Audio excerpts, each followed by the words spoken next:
Hi, welcome to our Wednesday devotionals. I'm Drew Patton. I'm the pastor here at First Baptist Church, Edwardsville. Thank you for joining us. We're excited that you've joined us. If you'd like to get in touch with me or the church, please feel free to do so.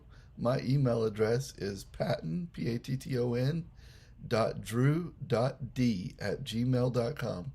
And you can contact me about anything and everything, especially our Wednesday devotionals if you have thoughts or ideas or comments. But today we are going to be discussing Abraham. Our study today comes from Genesis 11 and 12, where it discusses the beginnings of Abraham's faith journey and his relationship with God. So let's dive right in. Abraham's father was Terah. Terah had three sons, Abraham, Nahor, and Haran.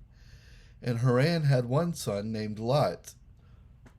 Lot plays a part in the story later, but for now it's important to note that Haran died while Terah, Abraham, and Nahor still lived in Ur. And there's a lot of debate over where the location of Ur. Some people put it down south towards the Gulf Coast in what would today be Iraq or Iran. Some people place it up near Turkey, but for our purposes, it's not very important where Ur is located. It's just important that Abraham came from there. Abraham would have had relationships with people who believed in the gods of Ur, the gods of the Chaldeans, and Abraham himself may even have believed in them until his first experience with God himself. But it's also important that we know that Ur existed, or that Abraham came from Ur, because Terah takes his family and leaves Ur and goes to a city called Haran. Now, Haran is spelled with two R's, whereas Haran, Terah's son, is spelled with one. It can get a bit confusing, for sure. But this is the location of where God makes Abraham a promise. God calls Abraham, or at this point in his life, he's known as Abram. God comes to him and says, "Go from your country and your people, in your father's household, to the land that I will show you." And then he makes Abram this great promise. He says, "I will make you into a great nation, and I will bless you. I will make your name great, and you will be a blessing. I will bless those who bless you, and curse those who curse you. And all the peoples on earth will be blessed through you." Well, that's a wonderful blessing. I really appreciate and love this communication from God to Abram. Um, Not just because he tells Abram, "I'm going to do this for you," but he says he's going to do for Abram so that the rest of the world will be blessed through him. And I think that brings us to a couple of important points.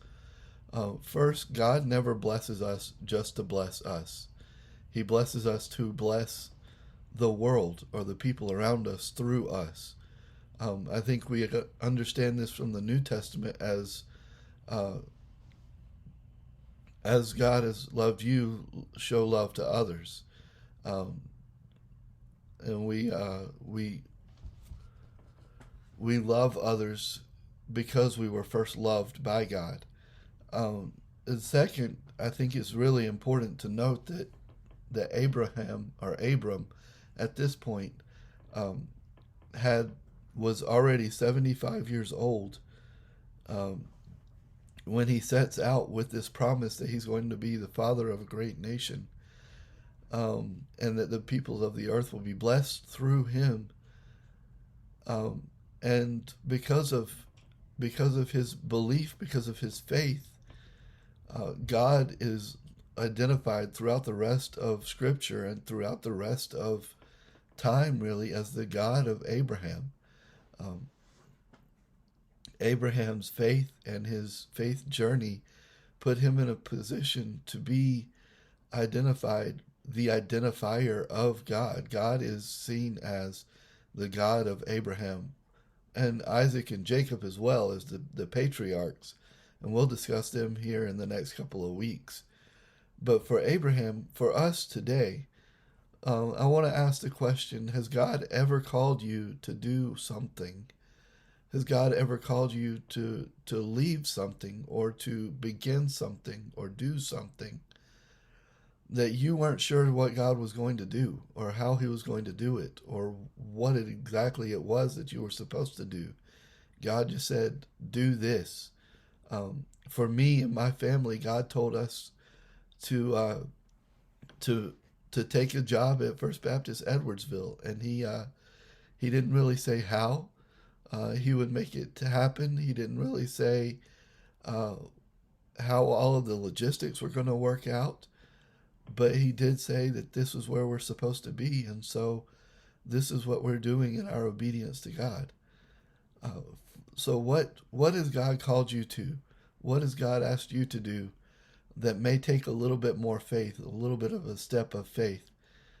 And what is that going to look like for you? What has that looked like for you in the past? And who has that impacted? Who in your life has that impacted? Uh, we'll talk about this tonight at our Bible study. If you'd like to join us, it starts at 6 o'clock at First Baptist Church, Edwardsville. We'd love for you to be there. And thanks for joining us for this edition of our Wednesday Bible study devotional. Thank you.